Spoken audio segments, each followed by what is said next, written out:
스쿠버 다이빙 입문을 생각하시는 분들 참 많으시죠? 오늘은 스쿠버 다이빙 입문하기에 참고될 만한 이야기를 좀 해볼까 합니다. 막연히 멋있어 보이고 하고 싶은데 겁이 나고 시작하려고 하면 어디서부터 해야 하는지 필요한 것은 뭐가 있는지 걱정이 많으시죠? 오늘은 그것에 대한 이야기를 좀 해볼까 합니다. 유튜브 채널이나 스쿠버 다이빙 센터 홈페이지 각 커뮤니티를 검색해 보시면 많은 내용이 올라와 있고요. 그래도 우연이라도 제 채널을 보시는 분들께는 정보를 드려야 할 것 같아서 몇 마디 해보겠습니다.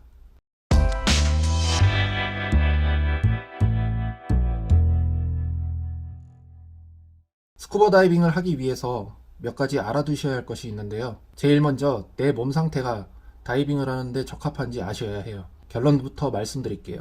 일반적인 생활을 하는데 불편함이 없으신 분들이라면 대부분 가능하십니다. 처음 시작하시는 분 혹은 시작을 결심하지 못하신 분들한테 가장 많이 듣는 질문이 나는 폐소공포증이 있다, 고소공포증이 있다, 치매공포증이 있다 등 물이 무서워요 라는 거예요. 어찌 보면 당연한 거죠.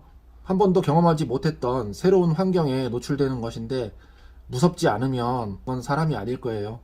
물론 용기 있게 과감하게 도전하시는 분들도 많이 계시지만 그분들도 한 번쯤은 무섭다는 생각을 해봤을 거예요. 사실 무섭죠. 무섭습니다. 많은 경험을 가진 강사님들도 물은 무서워요. 정확히 말하면 경험 없는 바다에 들어가는 것은 정말 무섭습니다. 제일 중요한 건 경험인 것 같아요. 경험 없는 장소에서 눈에 보이지 않는 바닷속을 들어가는 것은 항상 무섭습니다. 그래서 차근차근 경험 쌓는 것이 중요한 것이고요. 그래서 교육이 필요한 겁니다. 경험이 있으신 분들은 입수 전에 가이드의 브리핑을 반드시 들으시고 주의사항을 지켜주시면서 입수를 하세요. 아무리 내가 레벨이 높아도 경험이 많아도 새로운 지역, 새로운 포인트에 가면 항상 그 지역 가이드의 주의사항을 꼼꼼히 듣고 지키면서 다이빙을 시작을 하십니다. 이제 막 시작을 하시는 분들은 그런 강사님을 무조건 믿으시면 돼요. 강사님들이 하나부터 열까지 꼼꼼하게 알려드릴 겁니다. 경험 많은 강사님을 만나 강의를 들으시고 물에 대한 지식을 먼저 습득하시면 됩니다. 그리고 입수를 하게 되면 미리 알고 있던 지식이 눈앞에서 경험으로 들어오게 될 겁니다. 다들 그렇게 해서 하나둘 경험이 늘어나게 됩니다.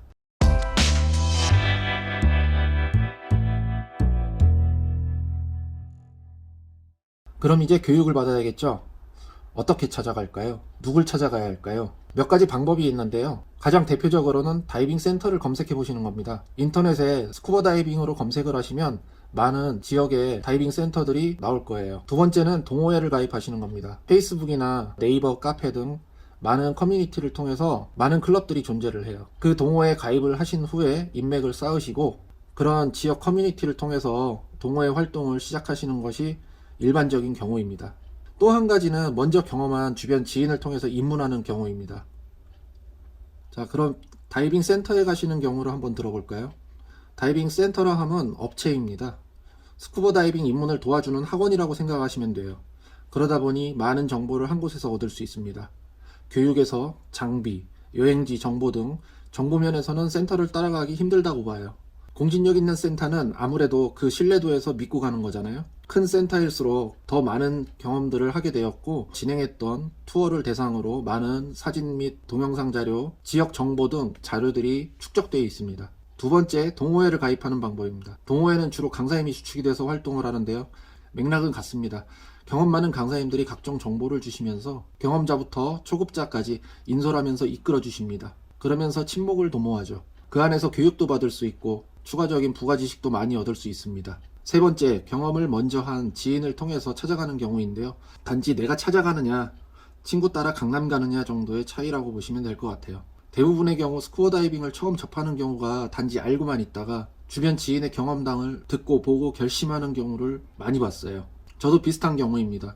먼저 스쿠버 다이빙을 경험하고 온 지인을 통해서 그 사람의 추천으로 경험을 시작하게 됐습니다. 그게 저의 입문이었어요. 자, 이번에는 교육에 대해서 말씀드려 볼게요. 스쿠버 다이빙은 많은 협회가 존재합니다. 협회는 각자 방식으로 교육 방식을 정립해서 비즈니스를 하고 영리를 취하는 단체입니다. 협회에 따라서 약간의 차이는 있을 수 있으나 대략 맥락은 비슷합니다.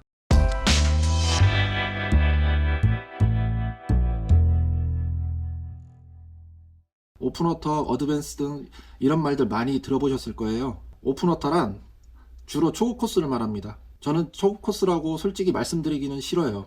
왜냐하면 초급 코스라고 하기에는 오픈워터 과정에서 주는 지식과 정보량이 너무 많습니다.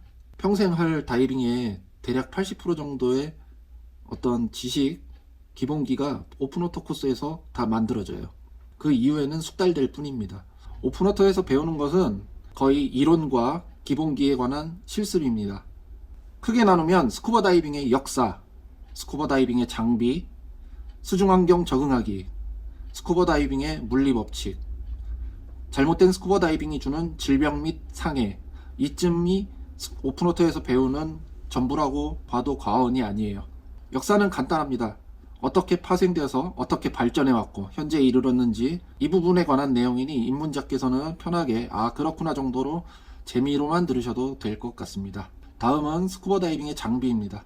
사실 장비에는 여러 가지가 있어요. 하지만 지금은 입문자를 위한 시간이니까 기본이 되는 장비만 가지고 배우실 거예요. 기본 장비지만 큰 맥락은 같습니다. 목적에 따라서 형태나 작동 방식이 조금씩 다른 여러 가지 장비들이 파생되게 되었어요. 하지만 기본적인 법칙이나 물리적인 상황은 똑같이 적용을 받게 되니까 오픈워터 때 배우는 기본 장비의 조작 방법이 크게 다르지 않습니다. 장비의 각 부분 명칭과 물속에서 하게 되는 역할들은 크게 다르지 않습니다. 장비부터 체결하고 입수 전 점검부터 출수 점검해야 할 사항, 다이빙을 마친 후 장비 점검과 내일을 위한 준비, 자신의 장비가 생기면 투어가 끝난 후 세척 및 보관 방법 등 전반적인 운영에 대해서 배우시게 될 거예요. 이 내용은 굉장히 중요합니다. 스쿠버 다이빙은 장비의 의존도가 굉장히 높은 스포츠예요. 그래서 이 장비를 제대로 정비하지 않으면 자칫 위험한 상황이 올 수도 있으니 매우 중요합니다. 수중 환경에 적응하기에 대해서 말씀드려 볼게요. 수중 환경이란 우리가 일상생활하는 물밖의 환경과는 많이 다릅니다. 그래서 아직 들어가 보지 않은, 경험해 보지 못한 수중에서 우리가 겪을 수 있는 이상 감각에 대해서 미리 공부하고 적응하고 이상 증세에 대처하는 방법 등 여러 가지를 배우시게 될 거예요. 각 수심의 압력에 따라 이상 증상이 나타나게 되는데 그 적응하는 방법을 미리 배우고 교육 시간에 연습을 하시면 됩니다. 시야의 변화라든가 압력에 따른 내 몸의 이상 징후, 방향 감각 소실, 소리 전달 등 여러 가지 내용이 있는데 미리 알면 당황하지 않고 대처하실 수 있겠죠. 스쿠버 다이빙의 물리 법칙입니다. 이 또한 매우 중요한데요. 제 아무리 숙련된 사람이라도 몸 상태에 따라 적응 방법을 제대로 이행하지 못하면 다이빙하기 힘듭니다. 따라서 많은 지식을 가지게 되실 테지만 내 몸, 내 장비에 적용되는 물리적인 환경에 적응하는 법을 완벽하게 숙지하고 이행하셔야 합니다. 배운 만큼 적절한 대처를 행하면 몸과 장비가 편안하여 즐거운 다이빙이 되겠으나 잘못되면 매우 힘든 다이빙을 하시거나 심하면 다이빙을 포기해야 하는 상황에 이를 수도 있습니다. 하지만 너무 걱정하지는 마세요. 여러분들이 만나게 되실 강사님들은 이 모든 걸 알고 경험하고 느끼신 분들이라 여러분들의 상황을 적절하게 대처해서 편안하게 이끌어 주실 테니까 여러분들은 강사님들을 믿고 따르시기만 하면 됩니다. 여러분들을 관찰하다가 잘 안 되는 부분이 있으면 옆에서 꼼꼼하게 도와주실 거니까 강사님들에게 교육을 받는 분들은 강사님을 절대적으로 믿는 마음이 제일 중요합니다. 마지막으로 잘못된 다이빙을 하게 되면 생길 수 있는 질병 및 상해 부분인데요. 흔히 잠수병, 감압병이라고 하는 몇 가지 증상 또는 상해에 대해서 배우시게 될 거예요. 그렇다고 해서 너무 겁부터 먹으실 필요는 없어요. 감기 걸리면 약 먹는 것처럼 다치면 병원 가는 것처럼 증상, 즉 결과가 있으면 원인이 있고 원인을 알고 있으면 예방을 할 수 있잖아요.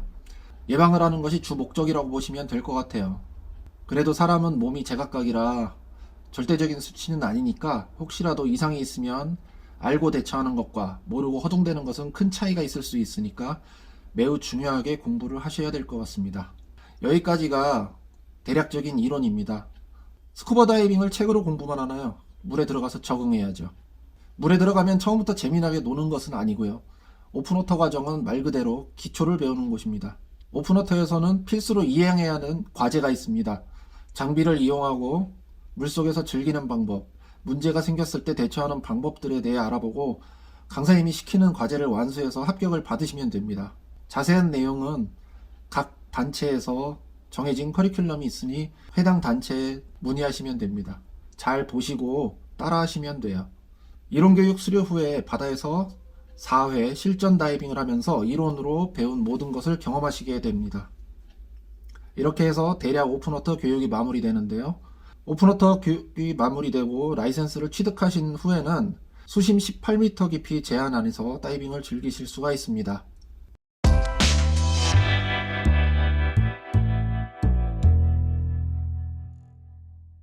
오픈워터를 취득하셨다면 이제 다이빙을 즐길 준비가 되신 거예요. 다이빙을 하다 보면 도전이라는 말을 참 많이 하게 됩니다. 모든 게 도전이잖아요. 제일 큰 도전은 수심의 제한이죠. 처음에 수면에서 아래로 내려가는 것 자체가 도전입니다. 통상 레크레이션에서는 수심 40m 이내 30m를 추천하는데요. 사실 들어가 보면 15에서 25m권 내에 가장 볼거리들이 풍부합니다. 다 그런 것은 아니고요. 지역에마다 차이는 있으나 통상적으로 말씀드리는 겁니다. 그러다 보니 오픈워터 수심이 18m 제한은 가끔 들어가지 못할 곳들이 많이 생기게 됩니다. 이 모든 게 압력의 변화로 인한 문제들 때문인데요. 내가 못 느껴도 압력은 우리 몸에 무언가를 남깁니다. 그럼 해결을 하고 안전하게 올라오는 방법을 배워야 되겠죠. 또 깊은 바다를 가기 위해서 방향을 찾는다거나 컴퓨터 다이빙을 보는 방법 등 여러 가지 과제가 있는데 그 중에 정해진 몇 가지를 더 배워 좀 더 진보된 다이빙을 하는데 목표를 둡니다. 제일 중요하게 생각하는 것은 감압 절차인데 깊은 수심에서 받은 압력을 풀면서 올라오는 방법을 아는 것이 가장 중요하다 할 수 있습니다. 오픈워터 4회 실전 다이빙 이후에 어드밴스에서는 5회, 총 누적 9회 다이빙 이상을 해내시는 동안 과제를 완수하셔야 어드밴스 오픈워터 라이센스가 발급됩니다.